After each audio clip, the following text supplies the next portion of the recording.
Is time disappearing or is time slowing down?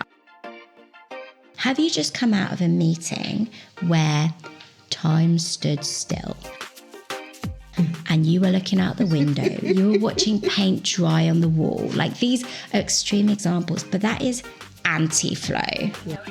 Welcome to Awaken the Ripple, the podcast that provides practical tips through real and honest conversations to help you unlock your purpose, ignite positive change within you, while empowering you to create ripples of impact throughout the world. In this episode, we're exploring a question that so many people wrestle with. How do you find your true purpose? If you've ever felt lost, unsure of your passions, or stuck in a life that doesn't quite feel like your own, then this episode is for you. My guest today is the wonderful Amy Combrink. Amy is a negotiation expert, trainer, coach, and speaker on a mission to help people ask and get what they need with confidence. As the founder of Fireflying, Amy has trained over 1,600 professionals worldwide, helping them break past self-doubt and drive real results. She'll be sharing powerful insights on how to uncover your strengths, explore new paths, and recognize the signs that you're on the right track. We'll also tackle the limiting beliefs that hold people back and discuss practical steps to start living your purpose right now in small but meaningful ways. Finding your purpose isn't something you wait to find, it's something you get to create. So let's jump in. Amy, are you ready? I'm ready. To kick things off, many people struggle with uncovering their true passions and strengths. What are some practical exercises or methods that can help someone to get clarity on what genuinely excites them and what they're really good at? This is such a good question, and I feel like I don't have all the answers, and it's taken me a little while to work this out for myself. I don't know if you've read Squiggly Careers. It's a brilliant book. There is an exercise in there that I do to this day, and it is about finding what are you passionate about, what excites you, what fills your belly with joy. And I often refer to people to do this exercise for themselves. What you do is you plot a long line, say the last 5 years, and you plot what were 3 of the key highlights over those last few years. Like, what were you doing? What were you feeling? How did that make you feel? And what were those lowlights? And try and see what those patterns are. And I think if you aren't aware of your key strengths and passions, that evidence-based approach gives you a good opportunity to see what makes you shine, what tops you up. So reflecting back, I think, is a good way to do this. The other way I recently learned, somebody asked me to do this, is what could you not stop talking about and going on about as a child? Interesting. I didn't know this myself. I had to ask my family. But for me, it was always reading. Okay. I loved reading, even as a kid. And I took a moment to look back at it and think, that's what fills me up now. That is what I'm passionate, and one of my strengths is reading. I've got a good concentration. I can get into a book. So those are 2 little tips, I think, on how you can remember what your passions and where your energy comes from. So Squiggly Careers, and in that book, there's the exercise where you plot out what has happened within your career or within your life, and you're identifying any highs and any potential lows. And then the other exercise you made mention of was going back to your childhood and seeing what really kind of sparked that energy or kind of made you excited as a child. Yeah. Okay, That sounds really good. Recently, I had the pleasure of being on Walk the Talk, and the people who drove that session got us to think about a peak moment in time. I also went on another session where they actually did the opposite. They got us to think about what was that worst moment in time. And I think the key or the main principles that they're trying to get out of you are your core values. What are the things that really drive you? Would you say that that's basically in a nutshell what those exercises are trying to tap into? Well, I turn it back to you, Chrissie. If you've done both of those exercises, what was your biggest takeaway? So on your key moments, Yeah. what was your biggest takeaway? There were 5 key values that are really important to me. What I got from it was that I seek out adventure. I love fun. I love giving back. I love to grow. And there was a 5th one that kind of like fails me right now, but I love collaborating with people. So those are the things that really drive me. When I looked at the worst moments in my life, it really got me to think on why these values are so important, because they didn't exist in that worst moment. There was no collaboration. It was not fun. It's great that you observed the lack of. Yeah. Yeah. And I think that's exactly what it was. It was the lack of these things that make me feel energized, that make my heart sing. Yeah. Like once I have like those 5 ingredients, I'm almost my best self. So I love how you mentioned the squiggly careers and reflecting on those moments in time, whether they're highs or they're lows. You then really get to understand on what your core values are, which are the ones that really drive you. And I think, when we spoke about reflecting on a low time, that can be quite daunting for some people. But I think hopefully what we've shown here for people listening is that you can just recognize what you're lacking in those moments. So it's a way to sense check moving forwards. If something doesn't feel right, why doesn't that feel right? What are you lacking? What did you learn from something previous? So back to your question on people struggling to uncover their true passions, it might be just reminding them, using this exercise to remind what are those. Most people have 3 core values, Chrissie. I love that you have 5. But yeah, I think it's just a nice refresh of knowing how to get your best self, your true self. Yeah. Thinking on the core values, would you think that it's also important for people to reflect on what their natural strengths are? I'm pausing because I'm deeply thinking about this question. For me, no. I don't think values and strengths are the same thing. This is for me, personally. Definitely not the same thing. Yeah. But I was thinking the question with regard to uncovering like your true passions and strengths, your core values drive you on. Okay, these are the things that I'm passionate about, right? But then also layering on, okay, these are the things that I am naturally good at. So definitely not the same thing, but being able to then reflect on, here are my core values, here are my strengths. By looking at those 2 angles, it can then point people in the direction of uncovering. Yeah, can you give me an example? I do know what you're saying. I'm just trying to try it on for size. Okay. Give me a Chrissie example. So if you said, I'm going to put you on the spot, Yes. your core value was adventure, one of the 5. All of a sudden, I'm being coached. Yeah.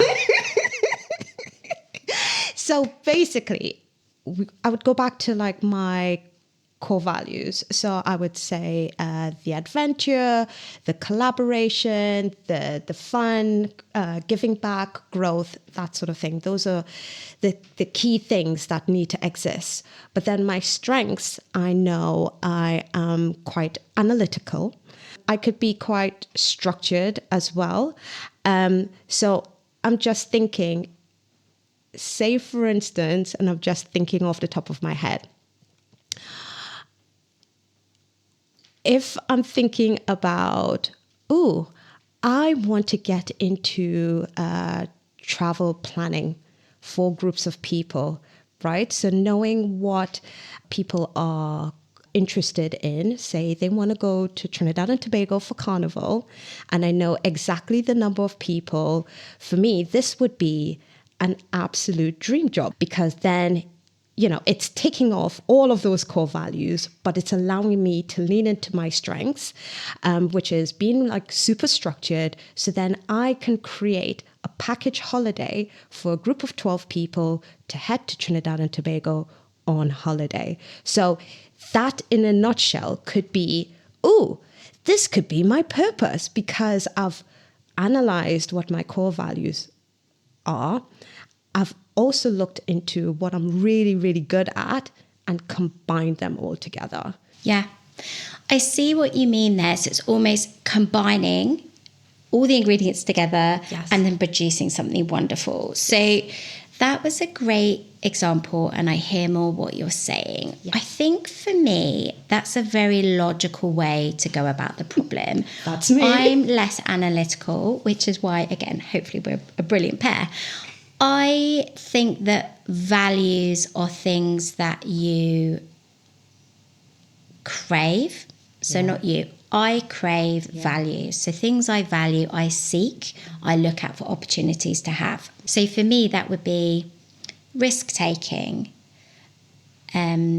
freedom and independence. These are things that I truly value and I seek. So I take action to find them. Mm-hmm. My strengths are something that is within me. Mm-hmm.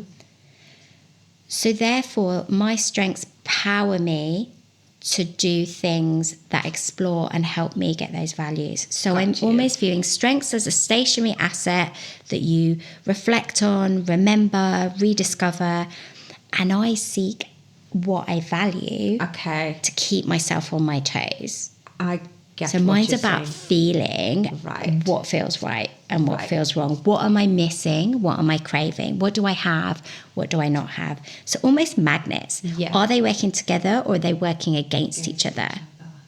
So your example would be, if you crave adventure, if you're creating packages for other people, is that your purpose, or do you actually want to go out and have that adventure yourself? That's the challenge. Yeah. That's a really good way of twisting it. And yeah, I didn't really see it that way, but but again, it shows so many versions of what this means for so many different people. Yeah. But I liked how you said your strengths are within you, intrinsic. Yes. Your values are the drivers. They're driving you towards what that purpose is. Yes. Correct? Okay. Yeah. Or stopping you. Yeah. Right? Agreed. Are they driving you, or are they stopping you and holding you back? Okay. It's given me like a different perspective on that kind of like notion. And again, going back to the previous podcast that we did with Jem, where we spoke about Mark Manson and basically the three elements all working in cyclical harmony, where you have your inspiration, so that aha moment, that realization of, okay, I need to be doing this. You have your motivation, which is typically your core values driving you to then take an action. And then by taking that action, it reignites the inspiration and the motivation and the action. So they all work in harmony. So yeah. I definitely hear what you're saying. I love your perspective on that. So now that we have spoken about having a clearer sense of what excites us, I guess the next step I would say in being able to test that out or test out the waters would be experimentation. And I believe that experimentation can play a huge role here. How can someone explore different career options or hobbies or volunteer opportunities to see if what they're feeling aligns with their purpose? Pause for Amy to think. I don't like the word purpose. You don't like it? What? Okay. So I feel as though we need to unpack that. Okay. And this is a personal preference. Yes. And the reason I struggle with the word is Yeah. it's so powerful. I find it really heavy. Okay. What it reminds me of is, you know, when you go into that job interview and they say, where do you see yourself in 15 years? And it drives me crazy because I've worked in digital for a long time. It's very fast paced. I kind of want to turn it around and say, where do you see yourself in a year? Like, forget 15 years. Yeah. And that's just my style, where we mentioned earlier, I'm a bit of a risk taker. I like to move. I like to adapt to my scenarios and circumstances. And therefore, purpose for me, with a capital P, feels so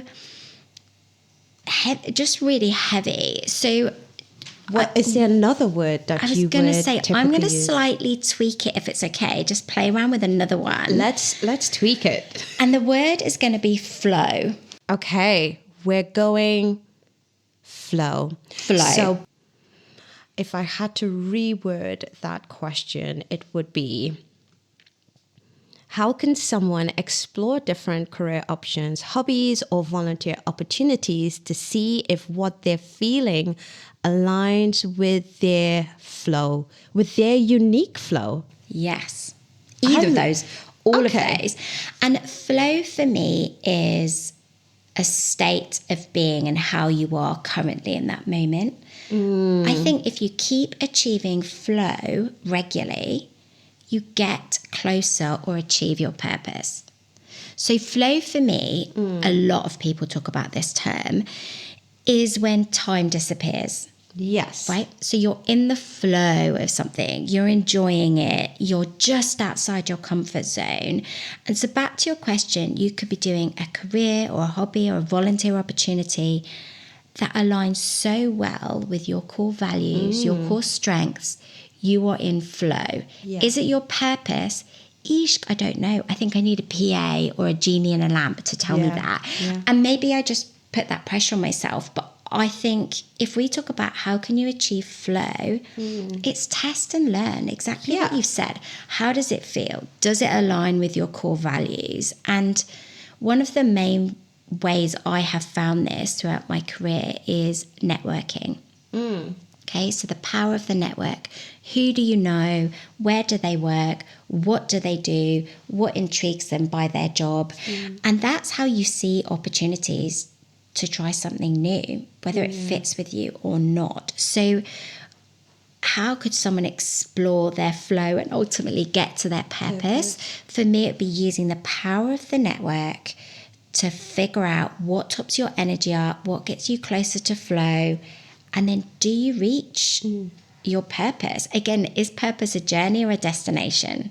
But just kind of want to go back to the flow, because it's interesting, because now flow is giving me like a completely different feeling as opposed to purpose. And I can imagine for some people how having the word purpose could feel quite heavy, and how flow could feel a little bit lighter. But I'm wondering in my head if maybe flow feels not purposeful enough. Yeah. And But isn't is that more to do with me and how I normally behave? I don't know. Maybe. And I think we've probably got people listening going, everything is about purpose. What are you guys talking about? And then other people saying, hey, I like the feeling of a flow. Let's figure that out. Yes. And for me, North Star, that makes me smile. I'm looking up. I'm imagining what my North Star is. That for me is something that I can relate to a lot better than purpose. So we're just showing that every word can mean something totally different to others. Yeah. And I wanted to go back to you saying about your purpose was working with empowering others and going on a journey and a mission. Why is that your North Star?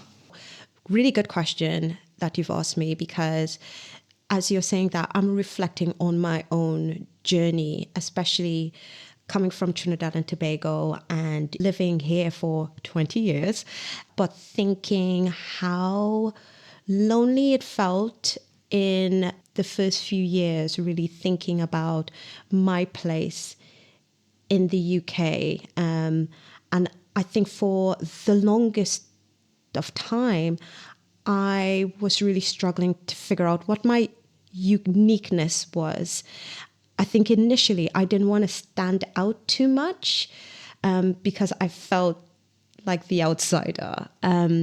So I think for the longest while, I was really thinking about how do I fit in? How do I belong in this very strange land with all these varying accents? Now that I'm reflecting on it, I keep thinking about a Black Trini gal coming to the United Kingdom and being able to help them on their journey. So then the journey doesn't seem as scary or as overwhelming to fit in, but also find and make your mark. So for me, I am so conscious of helping people who are coming behind me. So then it makes that journey a little bit easier for them to find their way or find their place in the world, you know? So I think that's why it feels so important to me. That's basically why I think that is a North Star for me, because I've lived that. Yeah. And it also goes back to, is purpose a journey or a destination? Sounds like you've just said 20 years of going through this journey that you almost may have found your destination or your North Star, and you feel quite confident and empowered by that. I can see it in your face. That listeners can't see it in your face. Sorry, guys.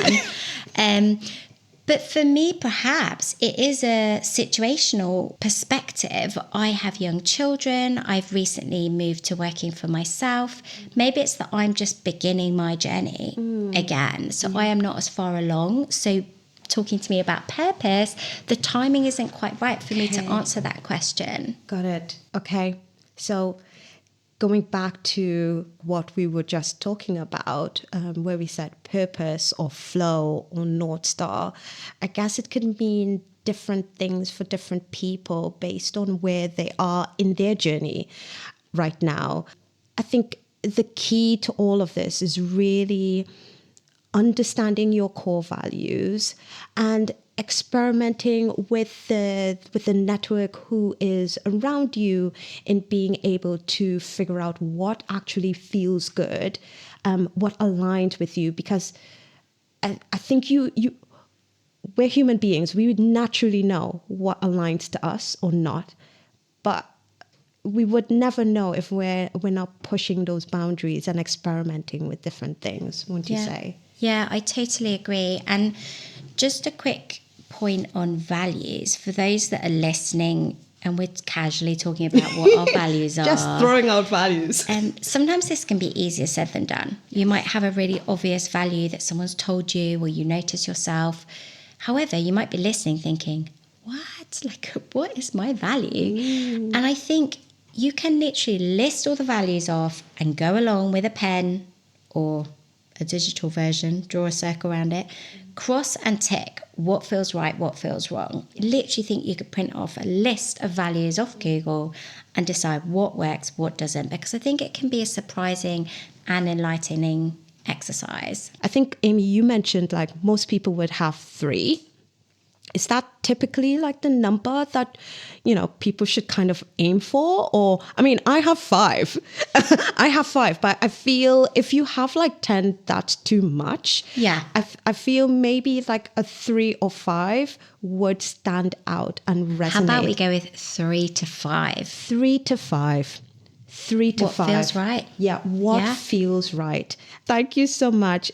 It's one thing to start exploring. It's another to know if you're truly on the right path. But how do you know when you're headed in the right direction? How do you know if you're headed in the right direction? In essence, what I'm trying to get to is like, what signs or feelings would people look for when they know they're on the right track with their flow? Changing it Nice from use purpose. of flow there. So I've just finished reading on recommendation Ikigai, and this is a book about flow. So it dives deep into understanding it a little bit more. And how they define it is being able to lose yourself entirely into flow. Time disappears. It has to be something that's just slightly out of your comfort zone. Okay. Okay? Yes. So values could entail that, but how will we notice if we're on the right track or not? It's, did you just immerse yourself in something and not realize where the time has gone? Have you just come out of a meeting where time stood still and you were looking out the window, you were watching paint dry on the wall? Like, these are extreme examples, but that is anti-flow, Yes. right? So how can people look out for how they feel and if they're doing what they should? It's that. I think it's a time basis. Yeah. Is time disappearing or is time slowing down? I think that's a real gauge. And then a lovely coaching question that I always ask people is, think about a year from now.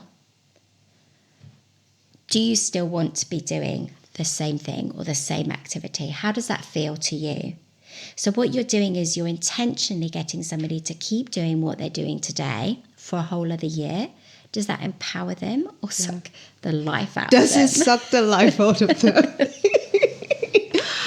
Okay, so let me take that in. In essence, what you're saying to the listeners is that if we use time as a gauge, if that time is just disappearing, you are on the right track. If you're finding it really hard to just get from minute by minute, then this is basically not in alignment with you. You said about doing an activity that's slightly outside of your comfort zone. Now, for me, that has always raised a lot of red flags. At that point in time isn't moving anywhere because I'm in constant fear of what I'm now going to immerse myself in because it's so foreign. Can you help me a little bit more with regard to finding that thing that's going to be slightly outside of my comfort zone? Deep question. It's a deep question. So I guess whilst you're kind of like thinking, You can't see me. My face is thinking a lot. I can see Amy's face. You want to say something? I really disagree. Okay. You're saying, just to repeat back, that it makes you feel a little bit fearful, like a bit sweaty. Like, thank you for the honesty, because it's hard to, recognize and admit these things. But how would you feel sitting in the same place doing exactly the same thing a year from now? Yeah, I mean, I would be bored because, again, that goes back to my core value of growth, right? I can't be doing the same thing. I need to physically feel that I am growing mentally, physically. So, yeah, I get that. I completely get that. And so this is where sometimes you need people, network, whether it's a mentor, whether it's your family, whether it's your friends, to try out these things. What feels too much out of your comfort zone? What does a little baby step look like? I'm trying to think of in and out of the line, like just taking a little step across it. Yeah. Just figuring out what that is. And there's that growth mindset versus fixed mindset. And I don't think people are one or the other. It's not determined and it stays that way. I think it's very situational. So it might be that in some areas you are okay to grow and step out of your comfort zone. In other areas, not so much or not now. Think about us with podcasts. 5 years ago, if you and I had been deciding we were going to do a podcast, I am pretty sure It would have been a no. it would have been a no. Sweaty palms, heart pounding. Yeah. But we've got here. Here we are. Baby steps, circumstances changing, but stepping out of our comfort zone. But I guess going back to what we were talking about, I took the baby step because I have my North Star. It'd be interesting. What's your flow? Because I know you don't like purpose. Yeah, what's my flow or what's my North Star? I'm going to try what's your your North word Star? out. What's my North Star? My son. Oh, And that's changed because before my son, I was ambitious. I wanted to be the best at everything that I did, be successful, be ambitious. And my North Star is my son, but I still want to do really well. I was just going to say, like, you've had your son, but you're still bossing it. You're still super ambitious. You're still practicing those squiggly careers. My girl was basically doing one career and completely pivoted. So whether you've had your son or not, I still see Amy as that super driven, ambitious woman who wants to get it all. Yeah, and is that a North Star or is that a value or a driver? Again, I'm playing around with it. So, thank you for all of that. Bossing it, guys. I boss it sometimes I don't. But I think I wanted to just say that it isn't unusual to change North Stars or change directions. And for me now, my North Star is paying attention to my gut or what feels right. Love now, that. gosh, I'm sure people listening are horrified that I do things on gut instinct. I trust my gut. And for working in corporates for so long, my North Star has been what the company has told me it needs to be. And I've needed that direction. I get distracted by shiny lights, by big targets, by big commissions. I really do. And that's been a wonderful journey. I really do. And fairy lights. But now my North Star is what feels right? What does my gut tell me? Yeah. And what lands well with other people? Yes. So I've created this element of the mirror being so important. So working on my own, for myself, what do my clients see? How do they receive my work? How do they feel empowered? What do they not? So my North Star is what feels right and what my mirror shows me as well. I really love that. And in a way, it very much answers the question, what signs, what feeling do you get? And you said you're listening to your gut. I cannot express to you how much I listen to my gut, even more so.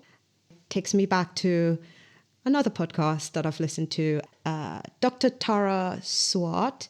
She is amazing. She's a neuroscientist, and her podcast is called Reinvent Yourself. And she's obviously she speaks a lot about the human brain. She absolutely is in love with it, and I love her excitement about the human brain. Dr. Tara, if I've basically spoken out of turn or haven't nailed it, please feel free to reach out and correct me. But she speaks about this vagus nerve, which is the longest cranial nerve that starts at the brainstem and ends in the gut.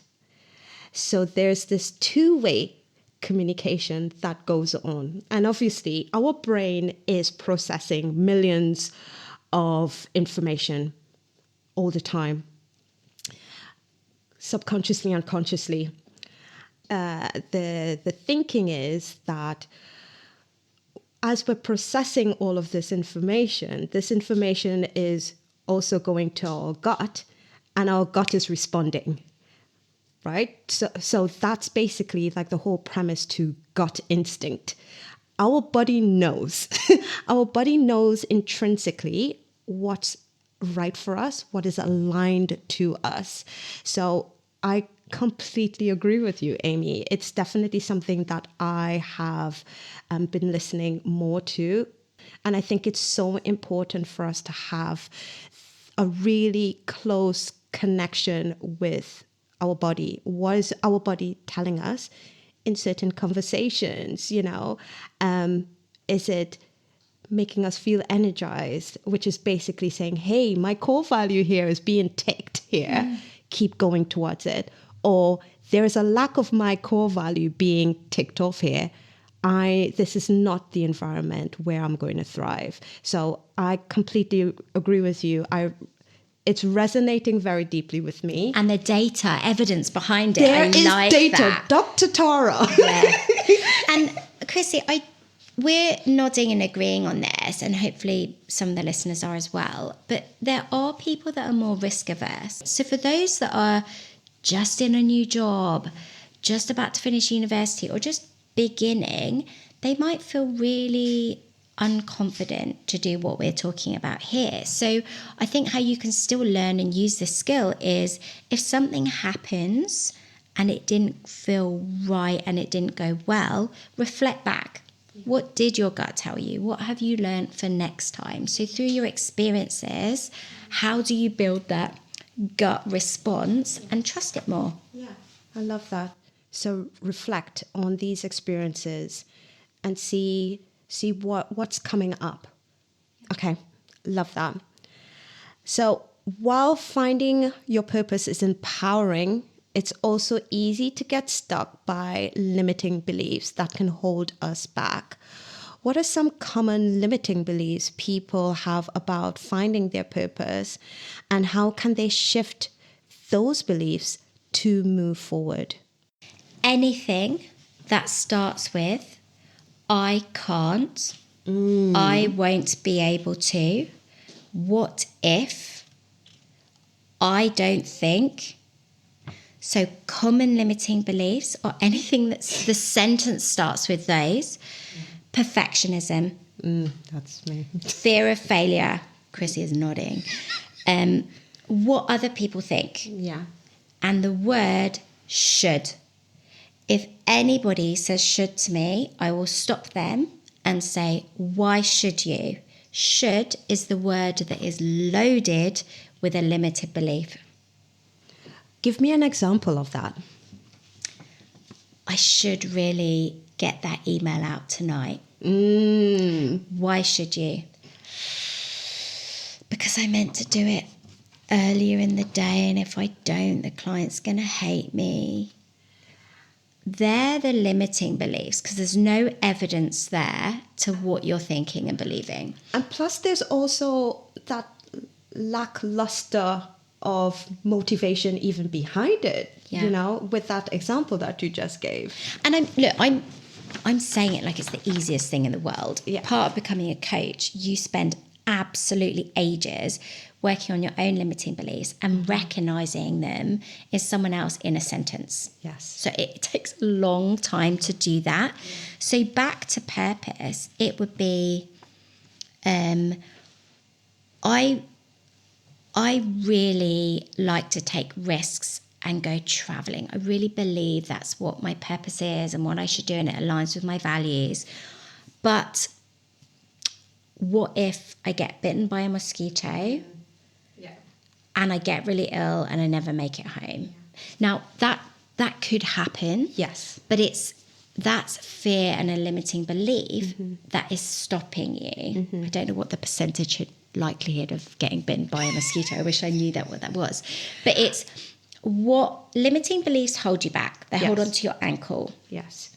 Yeah. Either to protect you or to stop you having an opportunity. Yeah, exactly. So once someone has cleared up some of their mental blocks, they're likely ready to take action and start living their purpose, even in small ways. So for those starting to live their flow, their purpose, their North Star, even in small ways, what are a few practical steps they can take to make a meaningful impact right now? There is no right or wrong way to start and begin. Okay, number one. Number two, any move forwards is better than being in the same place Love that. in like a year or 5 years' time. And then the last one, I'm going to reference another book called Atomic Habits. Ooh. Okay. Yes. This talks about essentially baby steps. That 100 small decisions compounded into one can be transformational. Love that. So what little small baby steps, mini goal can you do every single day or every month, whatever cadence you think, and then sum that over a period of time, and you've moved forward. You've started to find your purpose or your flow or get closer to your Northern Star. So they would be my 3 top tips. Thank you so much, Amy, for sharing such powerful insights today. That was just, it was great. Thank you so much. How can our listeners find you on social media? So, Chrissie, I'm on LinkedIn, Amy Combrink on LinkedIn, and on Instagram, I am Negotiation Dynamo. Please follow me. To those listening, finding your flow, finding your North Star, finding your purpose, whatever the word is for you, isn't about waiting for clarity to magically appear. It's about taking intentional steps to understand yourself better. Start by identifying your core values, what really matters to you. Uncover your strengths by asking yourself, what am I naturally good at? And once you have clarity on your values and strengths, craft maybe a narrative statement, a simple personal declaration saying who you are. This statement can become a guide as you explore career paths, hobbies, opportunities that align with your unique flow.